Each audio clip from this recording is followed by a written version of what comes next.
할렐루야. 예, 반갑습니다. 우리가 신년을 맞이해서요, 우리 교회가 이제 새롭게 또 하나님의 뜻을 이루기 위해서 준비하는 그러한 과정에 있습니다. 특별히 2015년 교회표 여러분들 아시고 계시죠? 초심과 회복과 생명, 여기에 맞춰서 지금 이렇게 설교를 진행하고 있습니다. 오늘은 생명에 대한 그러한 말씀을 함께 나누고자 합니다. 오늘 말씀을 통해서 우리가 받은 생명에 대한 그 귀중함, 우리가 어떤 자여서 어떻게 생명을 받았는가 하는 것들, 오늘 죽음에서 생명으로라는 제목으로 여러분 함께 은혜를 나누고요. 다음 주에는 이 생명을 그러면 어떻게 할 것인가, 받은 생명을 우리는 어떻게 사용할 것인가 하는 것들을 함께 나누어 보고자 합니다. 여러분, 우리가 잘 아는 그러한 영국의 극작가 가운데 셰익스피어라는 사람이 있습니다. 이분의 작품 가운데 4대 비극 중에 햄릿이라는 그러한 작품이 하나 있습니다. 근데 이 작품의 서문에 보면 이런 말이 기록되어 있어요. 이 글은 자기를 결정하지 못하고 주저하는 자의 비극이라. 무슨 의미입니까? 자기가 누구인지를 알지 못하고 그저 자기의 정체성이, 자기의 존재가 누구인지 못하고 살아가는 사람이 얼마나 불행한 자인가 하는 것을 얘기해 주고 있습니다. 여러분, 우리에게 참 인생을 살아가는데 우리가 어떻게 바삐 살다 보니까 무엇을 소유하고 성공하는 어떤 일을 이렇게 헤쳐나가는 일에는 참 우리가 발이 빠른데요, 내 존재가 과연 누구인가, 나의 정체성이 무엇인가 하는 이 문제에 대해서는 상당히 둔감한 것이 우리의 모습입니다. 어떻게 보면 이 존재라는 의미를 우리가 잘 깨달아야지 내가 무엇을 위해 정말 내 인생을 들여도 살만한 것이 있고 내가 열심히 무엇을 해볼 수가 있는데, 이 존재에 대해서 우리가 깨닫지 못하면 어떤 것을 다 소유하고 성공했다 하더라도 그것을 참 복으로 누리지 못합니다. 그렇기 때문에 우리가 이 존재, 나의 그 존재를 우리가 잘 깨닫는 게 중요해요. 뿐만 아니라 하나님께서, 분명히 하나님은 선하신 분이세요. 좋으신 분이십니다. 우리에게 복 주시길 원하시는 것이 여러분 하나님이세요. 그 하나님이신데 이 하나님께서 복의 통로, 하나님이 주시는 그 복의 통로가 어떻게 오느냐 하면, 우리가 무엇을 소유하고 성공하는데 그 복의 통로가 있는 것이 아니라 먼저 해결해야 할 것이 나와 하나님과의 무슨 관계인가, 나는 어떤 존재인가, 바로 이 존재를 통해서 여러분 축복의 통로가 된 줄로 믿습니다. 바로 하나님께서 우리에게 복 주시길 원하는데 그 존재, 거기에 대해서 굉장히 하나님은 관심이 많으세요. 그렇기 때문에 우리가 무엇보다도 어떤 일을 행하기 전보다 우리가 해야 될 것이 나의 존재가 무엇인가, 이 존재에 대해서 우리는 깨달아야 되는 것입니다. 여러분, 우리는 어떤 존재일까요? 우리는 흔히들 이렇게 세상 사람들 가면 저는 교회 다닙니다, 저는 크리스찬입니다, 어떤 이력서에도 이렇게 기독교인 이렇게 소개를 많이 하는데요, 여러분, 크리스찬인이라는 것이 여러 가지로 정의될 수 있지만 과연 어떻게 정의되는 것이 크리스찬일까요? 저는 나름대로 이렇게 정의하고 싶습니다. 크리스찬이라는 것은 과거에는 죽었던 자였으나 예수님을 통해서 생명을 얻고 구원을 얻은 자이다. 저는 이렇게 정의하고 싶어요. 우리가 과거에 어떤 자였습니까? 우리가 지금 어떤 삶을 살 때 때로는 내가 있는 것보다 없는 것을 불평하고 이게 남이 볼 때 다 갖춰주고 살았지만 우리가 과거에 우리 자신을 모를 때가 참 많아요. 과거에 이민 처음 왔을 때 그 고생했던 그러한 사건들 뿐만 아니라 내가 과거에 우리 예수님을 만나지 못했을 때 얼마나 허랑방탕하고 내 뜻대로 살았던가, 내 고집대로, 내 육신대로, 내 중심대로 살았던가 하는 과거의 모습을 많이 잊어버리는 경우가 많이 있습니다. 우리가 이 과거를 돌아보는 게 굉장히 중요해요. 그래야만 지금의 모습을 감사할 수 있고 기뻐할 수 있고 여러분 만족할 수 있음을 믿으시기 바랍니다. 이것이 굉장히 중요합니다. 여러분 개구리가 올챙이적 모르고 그저 내가 이 점프하는 것 좀 덜 점프하고 남보다 등치가 적다 그래가지고 내가 불평하고 원망하고 내 과거에 정말 이 걸을 수도 없고 뛸 수도 없는 그 물속에서 올챙이 시절, 그 시절을 우리는 모르고 우리는 그저 하나님이 주신 것을 모르고 사는 경우가 참 많이 있습니다. 그런 의미에서 오늘 이 말씀을 보면서 우리가 과거에 어떤 자였는가 한번 정말 이 말씀을 통해서 여러분 좀 비춰보길 원합니다. 오늘 이 본문에서 바울은 정확하게 우리 과거가 어떠했던가를 오늘 정확하게 말씀해 주고 있어요. 우리가 생명을 갖기 전과 생명을 얻은 후, 제가 이 말씀을 드리니까 일부에서 이 before, after 이게 생각나더라고요. 우리 한국에서 많이 그거 쓰잖아요. before, after 언제 많이 씁니까? 성형수술 전, 성형수술 후 이때 많이 쓰잖아요. 내가 예수님 믿기 전, 예수님 믿은 후 분명히 여러분 얼굴이 다를 거예요. 아마 여러분의 마음의 상태도 다를 겁니다.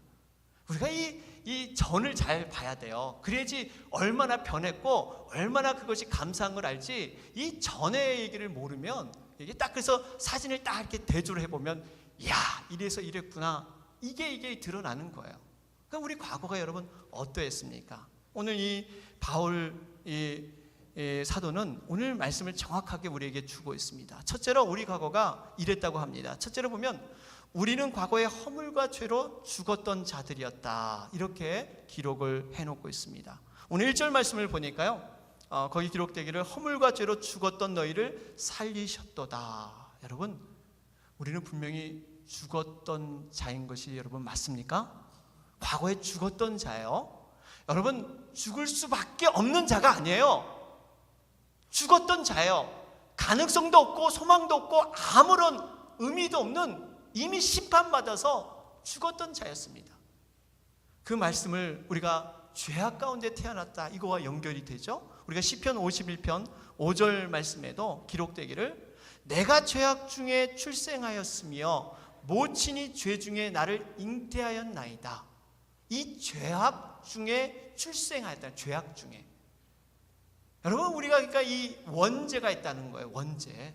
여러분, 죄의 삭은 사망인데 이 죄악 가운데 태어났기 때문에 당연히 원죄, 이러한 죄 때문에 당연히 우리는 죽음이 이르게 됩니다. 이 죽음은 육적인 죽음뿐만 아니라 영적인 죽음이에요. 영혼의 죽음입니다. 여러분, 영혼의 죽음이 과연 어디서 오는 것일까요? 영혼의 죽음은 하나님과 단절된, 하나님과 끊어진 상태가 바로 영혼의 죽음이에요. 하나님과 교통할 수 없고 하나님과 교제할 수 없고 하나님 품에서 떠나는 것 그 자체가 여러분 영혼의 죽음이라는 사실이에요. 우리가 하나님과 관계가 없다면 우리는 영혼이 다 죽은 사람들입니다. 이 세상을 가만 들여다보면요, 날로 악해지는 것이 많습니다. 요즘은 죄를 지어도 예전에 숨고 뭐 이렇게 카메라 들이대면 얼굴 가리고 그랬는데 요즘은 너무나 떳떳해요.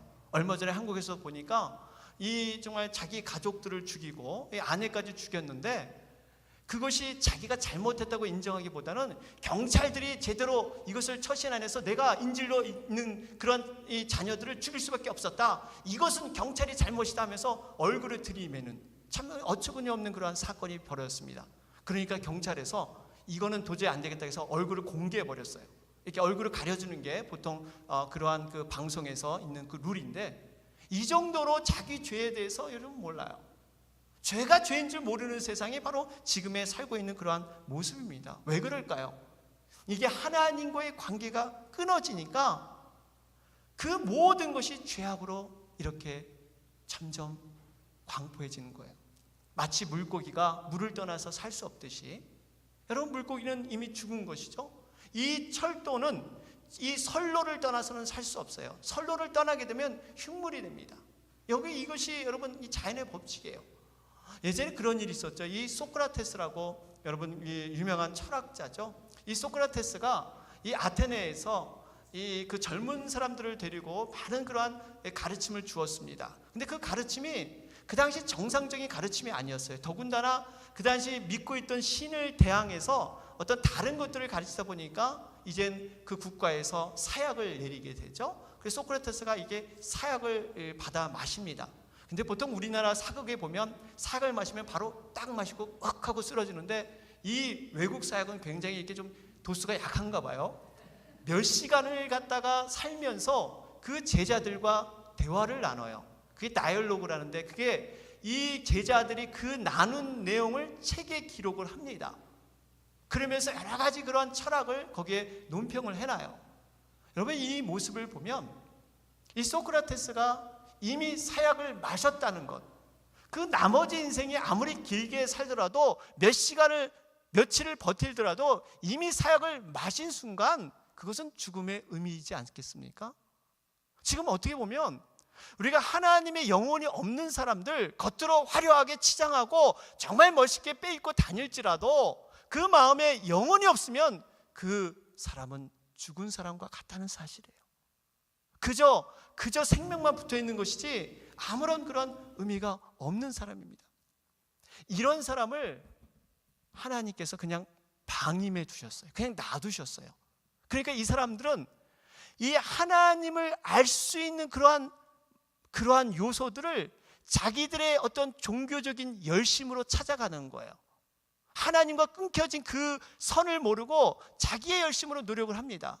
그러다 보니까 이 종교적인 행위와 열심의 의와 자기의 노력으로 하나님을 찾아가는 것. 여러분, 그래서 로마서에 기록되기를 하나님을 알 만한 것이 그 마음속에 있는데 그 하나님을 만나지 못하니까 버러지 같은 형상을, 우상을 쫓아서 그것이 마치 하나님인 것처럼 믿고 섬기고 살아가는 이러한 엉뚱한 삶을 살게 되는 거예요. 그러니까 무슨 의미냐면 하나님과 끊어진 사람에게는요, 자기 스스로 하나님을 찾아도 하나님을 알 수가 없어요. 단지 하나님께서 계시의 방법으로 하나님께서 우리에게 나타내셔야만 바로 우리는 하나님을 깨달을 줄 믿습니다. 이것이 복음이에요. 굿뉴스예요. 이것이 은혜예요. 너희가 구원이 난 것은 너희의 행위가 아니라 바로 은혜의 선물이라. 그래서 그렇게 말씀하시는 거예요. 그러니까 우리가 구원받았다는 것, 우리가 생명을 얻었다는 것은 내가 무엇을 해서 어떠한 그 친구의 권유로 어떠한 계기에 내가 나와서 내가 열심히 교회 다녀서 내가 믿음을 통해서 구원받는 것 같지만 사실은 그 전에 이미 하나님의 은혜가, 하나님의 그 계획이 우리의 삶 가운데 드리워져 있음을 여러분 믿으시길 바랍니다. 이걸 보면 우리의 모든 삶도 마찬가지예요. 하나님은 많은 부분에서 우리를 예배하고 계세요. 준비하고 계세요. 은혜를 주려고 많은 것들을 준비하고 계세요. 우리가 믿음으로 걸어가는 자는 그 은혜를 받아 누릴 줄 믿습니다. 그래서 우리에게 믿음이 필요한 거예요.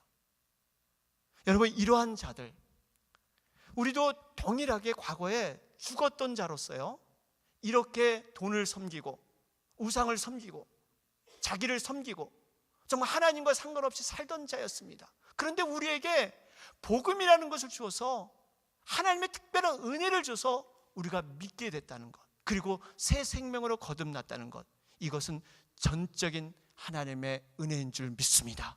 여러분, 그 은혜를 사모하시고 그 생명을 주었다는 걸 여러분 가만 묵상해 보세요. 여러분, 자고 일어나면 물론 세상이 복잡하고 어려운 일이 있고 때로는 나에게 많은 스트레스가 있고 고난의 과정이 있습니다. 그런데 내가 정말 영원한 생명을 갖고 있다, 이 땅에 지나가는 안개와 같은 인생 가운데 복잡한 것 같지만 내가 영원한 구원을 받고 내가 생명을 가졌다, 이 자체가 여러분들 세상의 그 어떠한 즐거움과 어떠한 성공보다 여러분 그 물밑에서 내려오는 정말 그 10년 가운데 올라오는 그러한 구원의 감사가 진정한 감사인 것을 여러분 믿으시길 바랍니다. 이거 없으면요, 우리 진정 구원받았다고 말할 수 없어요.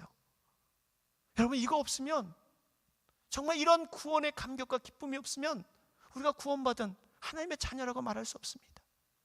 여러분, 이러한 구원의 감격이 정말 새로워지시기를 바랍니다. 둘째로 보면요, 오늘 말씀을 통해서 바울은 우리가 과거에 어떤 자였냐 보면 우리는 세상 풍속을 쫓고 공중 권세 잡은 자를 속한 종들이었다, 이렇게 말씀하고 있습니다. 우리 한번 2절을 같이 한번 읽어보겠습니다. 2절 같이 읽겠습니다. 시작. 그때 너희가 그 가운데서 행하여 이 세상 풍속을 쫓고 공중의 권세 잡은 자를 따랐으니 곧 지금 불순종의 아들들 가운데 역사하는 영이라. 여러분, 하나님의 영이 없는 사람, 성령을 깨닫지 못하는 사람들은요, 세상의 풍속을 쫓게 되어 있습니다. 그런데 그것을 쫓으면서 좀 만족이 있으면 좋겠는데 만족이 없다는 사실이에요. 왜 그럴까요? 세상의 풍속은 굉장히 변하기 때문에, 고정되지 않습니다. 진리가 아니기 때문에 맨날 변해요. 그러니까 그 변함을 쫓는 것이 얼마나 불안하겠어요. 만족이 없이 늘 허탈한 마음이 계속 거듭되는 거예요. 그래서 새로운 것을 또다시 쫓고 새로운 것을 추구하게 됩니다. 여러분, 이 도덕적인 기준을 한번 예를 들어도요, 과거 10년 전에 있었던 도덕적 기준이 지금 현대에 보면 맞지가 않습니다. 그때는 틀렸는데 지금은 맞는 것이 너무 많아요. 뿐만 아니라 그때는 맞았는데 지금은 틀린 것이 많고, 여러 가지 그러한 것이 있습니다. 우리가 먹는 음식만 봐도 그렇잖아요. 여러분, 음식이 왜 이렇게 해만 바뀌면 이 음식이, 몸에 좋은 음식이 왜 바뀌어야 합니까? 음식에도 유행이 있어요. 네? 여러분, 이게 뭔가 좋은, 몸에 좋은 음식 이렇게 광고를 하도 많이 하니까 이걸 안 먹으면 내 몸이 뭔가 이상이 올 것 같아. 그래서 이걸 꼭 사 먹어야 돼. 이걸 먹어야만 내가 건강해질 것 같아. 이 음식이, 여러분 생각해 보면, 그럼 몸이 매년 바뀌어야 됩니까? 몸이 체질이 바뀌는 거예요? 몸은 바뀌지 않지 않아요. 그러니까 처음 좋은 음식은 계속적으로 우리 인생에 죽을 때까지 좋은 음식이 돼야지 왜 이게 바뀌어야 됩니까? 이만큼 세상은 혼동스러워요. 여러분, 우리 입고 있는 이 옷, 유행만 봐도 그렇잖아요. 여러분, 유행이라는 게 별거 아니잖아요. 계속 돌고 도는 거예요. 한 20년, 30년 주기로 돌고 도는 게 유행이잖아요. 예? 여러분, 이 남자분들 양복 보세요. 양복 보면 이 깃이 넓어졌다가 좁아졌다가 넓어졌다가 좁아졌다가, 이 넥타이 폭이 넓어졌다가 좁아졌다가 넓어졌다가 좁아졌다가, 이 바지 이 품이 이게 좁아지면 이걸 뭐랍니까? 이 좁아진 걸 뭐라 그래요? 예? 단꼬 바지? 예, 단꼬. 넓어지면 이 나팔 바지. 예. 결국 이 넓어졌다 좁아졌다 넓어졌다 좁아졌다. 여자분들 치마 짧아졌다 길어졌다 짧아졌다 길어졌다. 그래서요, 여러분, 신상품 살 필요 없으세요. 20년만 옷장에 잘 보관해 보세요. 20년만 딱 보관하시면 아마 그 20년 후에 딱 입으시면 아마 최신 상품이 되실 겁니다. 예. 제가 뭘 말씀드리냐면, 세상 것이 이렇게 변하기 때문에 세상 거 의지할 거 없다는 거예요. 그 풍속을 우리가 쫓아갈 수 없습니다. 분명히 성경을 말씀하시죠. 로마서 12장 2절 말씀, 너희는 이 세대를 본받지 말고 오직 마음을 새롭게 함으로 변화를 받아 하나님의 선하시고 기뻐하시고 온전하신 뜻이 무엇인지 분별하도록 하라. 여기 보면 이 세대를 본받지 말라 그래요. 그리고 분명하게 분별할 수 있는, 세상을 쫓지 말고 분별할 수 있는 그러한 영을 여러분 소유하시기를 바랍니다. 이것을 주님은 원하세요. 그러면서 우리가 또 한 가지 특징이, 공중권세 잡은 자의 사단에 꽉 붙들려 살았다 하는 것이 우리의 과거의 모습입니다. 사람들이, 바로 아담과 하와가 이 타락을 했죠. 이 선한 자유의지를 하나님이 주셨는데 죄로 말미암아 타락하게 됩니다.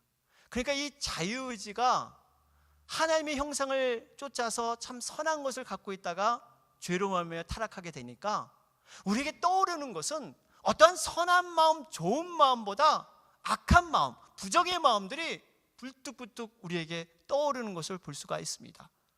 더 한 가지 중요한 것은, 내가 내 자신의 주인인 것 같은데, 내가 내 스스로 내 삶을 사는 것 같은데 내 자신이 뜻대로 안 움직인다는 사실이에요. 내가 원하는 그러한 선은 행하지 아니하고 내가 원하지 않는 그런 죄를 짓는, 뻔히 알면서도 뻔히 보면서도 이렇게 죄를 짓는 이러한 경우가 참 많이 있습니다. 내가 원하지 않는 내 속에 또 다른 내가 있습니다. 무슨 가사 같죠? 내 속에 원하지 않는 내가 또 있는 거예요. 우리가 가정에서 많이 그런 경험 해보잖아요. 좋은 말로 아내에게 말을 하려고 굳건히 마음 먹었건만, 왜 그대 앞에만 서면 말이 헛나와서 안 싸워도 될 것을 왜 말이 왜 이렇게 나올까? 말하면서도 후회해. 괜히 나중에 그 뒷감당을 못하면서 평상시에 그냥 지나갈 일을 평상시 그냥 지나가는데 왜 그게 거슬려 가지고 좋은 말이 나가야 되는데 왜 강한 말이 나갑니까? 우리가 내 자신을 내가 나도 몰라요. 우리가 예수 믿기 전에는 그런 핑계를 대요. 요즘 내가 너무 스트레스 많이 받아서 그래. 이 일에 내가 골도하다 보니까 마음이 너무 상해서 그래. 그러면서 어떤 핑계를 대요. 내가 왜 이렇게 할 수밖에 없는가 하는 핑계를 댑니다. 그런데 문제는 이러한 일이 없습니다. 모든 일이 잘 돼요. going well, 모든 게 잘 되고 있습니다. 그런데 똑같이 내 마음속에 기쁨과 감사가 있는 것이 아니라 똑같이 그러한 예전의 그러한 모습으로 똑같이 행동하는 거예요. 이유가 없어요. 나도 자신을 모를 때가 있습니다. 여러분, 이것은 분명히 공중권세 잡은 자, 여러분, 사단이, 이 악한 영들이 우리의 그 정말 하나님의 그 기쁨과 감사와 그 즐거움의 심령을 여러분 방해한 줄 믿습니다. 이것이 바로 하나님의 자녀를 불순종하게 만드는, 오늘 본문에도 나왔잖아요. 오늘 이 말씀을 보니까 2절 후반절에 지금 불순종의 아들들 가운데 역사하는 영이니라. 불순종, 이 불순종은 하나님이 주시는 자유와 기쁨과 즐거움을 방해하게 하고 하나님이 주신 그 성령의 그 놀라운 능력을 방해하게 해서 하나님과 관계를 단절시키고 이 사랑과의 이간질을 통해서 그렇게 고립되게 만드는 것, 그것이 바로 여러분 불순종의 영이에요. 사랑하는 여러분, 우리가 비록 왜 성령의 충만함을 간구해야 되냐면요, 우리 자신도 과거의 모습으로 이런 유혹과 덫에 걸릴 수 있다는 사실이에요. 그 누구도 예외가 없습니다. 우리가 그렇기 때문에 성령의 충만함을 갈구해야 되고 하나님의 그 채우심, 그 충만함을 갈구하지 않으면 우리 자신도 이렇게 될 수 있다는 거예요. 사랑하는 여러분, 성령의 충만함을 사모하시기 바랍니다. 성령의 영으로 우리 심령을 여러분 채우시기를 바랍니다. 우리 셋째로 보면요, 이 바울은 육체의 욕심을 따라 나를 중심으로 산 진노의 자녀들이었다, 그렇게 말씀하고 있습니다. 우리 3절 말씀 같이 한번 읽어보겠습니다. 시작. 전에는 우리도 다 그 가운데서 우리 육체의 욕심을 따라 지내며 육체의 마음에 원하는 것을 하여 다른 이들과 같이 본질상 진노의 자녀이었더니, 그렇죠? 여러분, 바울이 1절과 2절은 이방인에 대해서 특별히 이렇게 얘기를 하고 있는데 3절에 보면 조금 다른 얘기가 나옵니다. 여기 보니까 우리도 다, 그런 말이 있고요, 또 여기 보니까 다른 이들과 같이, 이런 말이 있어요. 그러니까 이 이방인이나 유대인이나 할 것 없이 모든 사람의 공통적인 모습이 3절의 말씀이다, 이렇게 보시면 돼요. 그런데 그것이 뭡니까? 여기 보니까 육체의 욕심을 따라 지냈다 그랬고요, 육체와 마음에 원하는 것을 했다, 그렇기 때문에 본질상 진노의 자녀다, 이렇게 얘기를 하고 있습니다. 결국 이 말씀은 모든 사람은 자기의 육체를 따라, 자기의 마음을 따라 그렇게 행동하고 싶다는 사실이에요. 그렇기 때문에 바로 진노의 자녀, 하나님의 은혜와 사랑과는 거리가 먼 하나님의 저주와 심판 아래 있는 진노의 자녀가 되었다, 이렇게 말씀하고 있습니다. 여기서 우리가 중요한 교훈을 발견할 수가 있어요.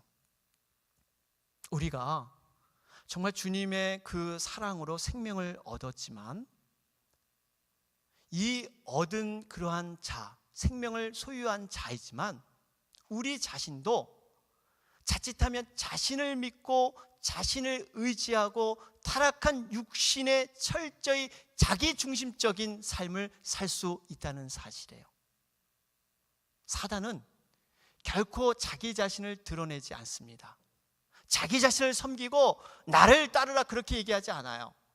여러분, 에덴 동산에서 하와가 타락했을 때 보면 사단의 정체는 결코 나타나지 않았습니다. 그러면서 사단이 부추기는 게 단 한 가지가 있었어요. 하와, 내 인생은 뭐냐? 너는 과연 어떤 존재냐? 하나님이 시키는 대로 너가 다 하면 너 인생은 어디 있어? 너 하나님께서 선악과 먹지 말라 한 것은 하나님처럼 너가 높아지니까 그것을 싫어해서 하나님이 못 먹게 하는 거야. 네 인생을 찾아 너 중심으로 살아, 너 만족을 위해서 살아봐. 바로 이렇게 유혹했어요. 어떤 유명한 연예인이 간증하면서 이런 고백을 하더라고요. 참 일리 있는 그러한 고백이었어요. 여러분, 믿음의 반대말은 무엇인지 아십니까? 불신이 아닙니다. 믿음의 반대말은 나의 힘입니다. 내가 하고자 하는 것입니다. 내가 하려는 것이 믿음을 막는 가장 큰 중요한 요소입니다.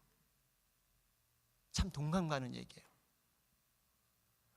여러분, 사단이 우리 마음을 파고들 때 어떻게 파고들냐면요, 단순히 악의적인 거, 나쁜 거, 이런 걸로 우리의 파고들면 우리는 참 분별하기 좋습니다. 아, 이거는 나쁜 거야, 이거는 안 돼, 분별하기 좋아요. 그런데 문제는 사단이 우리에게 파고들 때 이성적이고 논리적이고 상당히 타당성 있는 선한 마음을 우리에게 넣어준다는 사실이에요. 근데 그 속에는 자기중심의 열정과 자기중심의 열심의 마음들이 그 속에 도사리고 있는 거예요. 그러면서 스스로 속기를, 내가 이 선하고 의로운 것이 바로 하나님이 우리에게 허락했다, 이렇게 스스로 그것을 논리로 만들어서 안위해 가는 것입니다. 여러분, 이 잘하는 예가 우리가 베드로의 예지 않습니까? 베드로를 보세요. 주는 그리스도시요 살아계신 하나님의 아들이시니이다. 얼마나 멋진 고백이에요. 예수님이 생각할 때 정말 너가 나를 이제 바로 깨닫는구나, 내가 하나님의 아들로서 이때까지 수많은 기적을 보이고 수많은 표적을 보인 것은 그 표적이 아니라 내가 누구인가를 너희들이 알기를 원했는데 베드로, 네가 이제야 깨달았구나, 예수님이 생각을 했어요. 그러면서 이제는 이 깨달은 베드로에게, 그래, 내가 이 비밀한 일, 앞으로 십자가에서, 정말 겟세마네 동산에서 십자가에 죽음으로 달릴 이 비밀한 계획을 말해도 되겠구나, 이 말하면 되겠지 하고 예수님이 계획을 말씀해 주잖아요. 그럴 때 베드로의 고백이 뭡니까? 주님, 그리하지 마옵소서. 절대 주님 십자가를 지시면 안 됩니다. 여러분, 이것이 무슨 의미예요? 베드로는 자기의 어떤 열심과 정말 인간이 생각하는 그 정말 안타까움, 그러한 정, 제자의 도리를 가지고 여러분 선한 말을 해준 거예요. 나쁜 말이 아니에요. 얼마나 안타까웠으면 예수님 죽으면 안 됩니다, 그 길을 가시면 안 됩니다, 왜 이 말을 못하겠어요? 그런데 정확히 주님은 말씀하세요. 사단아, 내 뒤로 가라. 네가 하나님의 일을 막는구나, 내 뒤로 물러가라. 여러분, 이것을 보면 우리가 정말 하나님의 뜻을 행하는 것, 성령의 그 인도함을 받는다는 것은 여러분 쉽게 생각해서는 안 돼요. 우리가 묵상하며 기도하며 말씀으로 검증해서 하나님의 뜻을 분별하며 쫓아야 될 줄로 믿습니다. 이것이 우리의 과제고 우리의 목표가 되어야 돼요. 그렇기 때문에 끊임없이 여러분 기도해야 되고, 끊임없이 말씀을 통해서 내 자신을 복종하지 않으면 우리는 하나님의 뜻을 온전히 알 수 없습니다. 그러면 이렇게 비참한 우리들을 하나님은 어떻게 살리셨을까요? 과거의 절대 절망 상태에서 어떻게 생명을 주셨습니까? 오늘 4절과 5절을 볼까요? 같이 한번 읽어보겠습니다. 4절 5절 말씀 읽겠습니다. 시작. 긍휼에 풍성하신 하나님이 우리를 사랑하신 그 큰 사랑을 인하여 허물로 죽은 우리를 그리스도와 함께 살리셨고 너희가 은혜로 구원을 얻은 것이라. 여러분, 놀랍지 않습니까? 하나님의 큰 사랑으로 허물로 죽은 우리들을 살리셨다, 구원해 주셨다. 여러분, 이게 놀라운 사건이에요. 내가 무엇을 하려고 한 것이 아니에요. 바로 이 베데스다 38년 된 병자가 자기가 고쳐달라고 얘기하기 전에 주님이 미리 아시고 보시고 그 병자를 정말 베데스다 못가에 넣어 정말 그 준 것보다 주님의 말씀으로 고쳐주신 것처럼 바로 그러한 상황. 그렇기 때문에요, 우리 교회는 여러분 그러한 교회가 돼야 됩니다. 종합병원과 같은 교회예요. 여러분, 여러 그 상처의 심령들이 병원에 와서 참 의사 되시는 예수님을 만나야 될 줄로 믿습니다. 그 예수님의 말씀대로 순종하면서 따라갈 때 병도 고쳐지고 없는 그런 구원의 생명도 여러분 열매로 맺힐 줄 믿습니다. 분명히 건강한 사람에겐 병원이 필요 없다고 그랬어요. 건강한 사람에게 의원이 필요 없고 병든 사람에게 필요하다고 그러셨고요. 내가 온 것은 의인을 부르러 온 것이 아니라 죄인을 부르러 왔다. 바로 교회가 이러한 종합병원의 역할을 해내는 거예요. 교회는 결코 성자들이 모이는 곳이 아닙니다. 죄 많은 인생들이 나와서 용서함 받고 그리스도 안에서 새 생명으로 거듭나는 곳이 여러분 교회인 줄 믿으시기 바랍니다. 이런 교회를 우리가 같이 만들어 가야 돼요. 이런 분이 있습니다. 예전에 여러분들 교파를 초월해서 전 세계적으로 가장 많은 그러한 사랑을 받는 찬송가를 뽑으라고 한다면 대부분 이 어메이징 그레이스 405장 나 같은 죄인을 살리신 바로 이 찬송가를 많이 뽑으실 거예요. 미국 분들도 교회를 안 다니셨지만 이 찬송을 연주해주면 눈물이 쫙 흐르세요. 참 이 찬송 자체가 믿는 분이든 안 믿는 분이든 참 이 깊은 영감을 주는 이 찬송이 405장 바로 이 찬송이에요. 이 작사가가 존 뉴턴이라는 분이십니다. 목사님의 아들이셨어요.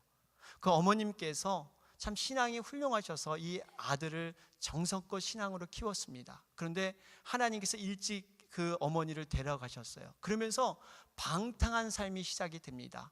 노예 상인으로서 아프리카에서 노예들을 잡아다가 내다 파는, 그러면서 굉장히 잔인하기로 소문난 그러한 모습이 바로 이 존 뉴턴의 젊은 날이었어요. 그런데 우연한 기회에 이렇게 이 노예를 싣고 이렇게 팔고 돌아가는데 갑자기 풍랑을 만나게 됩니다. 배가 뒤집힐 그런 위기에 생기게 돼요. 그럴 때 그 깊은 심령 속에서 과거에 그 어머님이 부르셨던 그 찬송, 그리고 그 기도에 그 메아리가 깊은 심령을 때립니다. 거기서 무릎을 꿇으면서 하나님, 저만 살려주신다면 제가 삶이 변하겠습니다. 그리고 하나님의 영광을 위해서 살겠습니다. 그런 고백을 해요. 하나님의 은혜로 살게 됩니다. 그러면서 삶이 변하면서 내가 어떻게 하나님 위해 살까? 목사로서 그렇게 헌신하게 돼요. 그리고 말씀을 대할 때마다, 정말 이 찬양을 대할 때마다 어떻게 이 주님의 은혜를 간증할까? 그러면서 지은 그 시가 바로 405장 나 같은 죄인 살리신, 바로 이 찬양을 작사했다고 합니다. 근데 이분이 마지막 연로하실 때, 죽음 앞에 이렇게 돌아가실 때 이 기억력이 이 치매의 증세, 알츠하이머의 증세가 있으셨다 그래요. 그래서 많은 것을 잊어버리는 그러한 상황에서 자녀들에게 이런 말을 했어요. 내가 적어도 잊지 못할 딱 2가지는 있다. 그 하나는 뭐냐면 내가 과거에 얼마나 하나님 앞에 극악무도한 죄인이었는가, 얼마나 내가 세상 것을 추구하면서 정말 그 무자비한 그런 자의 모습이었는가, 이 과거의 모습을 안다는 거예요. 2번째는 이런 나를 하나님의 일방적인 은혜와 사랑으로 나를 구원하셔서 생명 주신 그 하나님의 은혜와 사랑이 너무나 크고 놀랍다. 나는 적어도 이 2가지는 절대 잊어버릴 수 없다. 이런 고백을 했다고 합니다. 사랑하는 여러분, 우리는 과거에 어떤 자였습니까? 여러분 좀 이 과거가 떠오르세요? 우리는 과거에 어떤 자였습니까? 허물과 죄로 죽었던 자들이었어요. 공중권세 잡은 사단에 붙잡혀서 세상 것을 벗하며 세상의 기준으로 살면서 발버둥 쳤던 그 모습이 바로 우리들의 모습입니다. 육신을 위해서, 내 자신을 위해서 그 우상 삼아서 그렇게 살았던 자들이 바로 우리들이에요. 이런 우리들에게 하나님의 일방적인 사랑으로, 그 끝없는 긍휼의 사랑으로 우리에게 영원한 생명을 주신 줄 믿습니다. 이 사랑을 그 누구도 끊을 수 없다 그래요. 로마서 8장에 나오잖아요. 누가 우리를 그리스도의 사랑에서 끊으리요? 환난이나 공고나 핍박이나 기근이나 적신이나 위험이나 칼이랴. 누가, 그 누구도 주님과 나와의 사랑을 끊을 수가 없어요. 그 영원한 생명, 영원한 그 구원됨을 그 누구도 건드릴 수 없습니다. 우리가 조금 삶에서 힘들다고요? 조금 무엇이 복잡하다고요? 조금 무엇이 스트레스 받는다고요? 여러분, 잠깐 거쳐가는 그러한 인생이에요. 그러나 우리에게 영원한 이 생명이 있기 때문에 우리는 진정으로 감사할 수 있고, 그 생명을 통해서 분명히 주님은 말씀하시기를 생명을 줄 뿐만 아니라 더 풍성하게 하려고 이 땅에 오신 줄 믿습니다. 우리의 삶을 반드시 풍성하게 이루시는 것이 주님의 원하심이세요. 오늘 이 말씀을 들으면서 다시 한번 그 구원의 생명 안에 감격하시는 여러분과 제가 되길 주님의 이름으로 축원합니다. 아멘.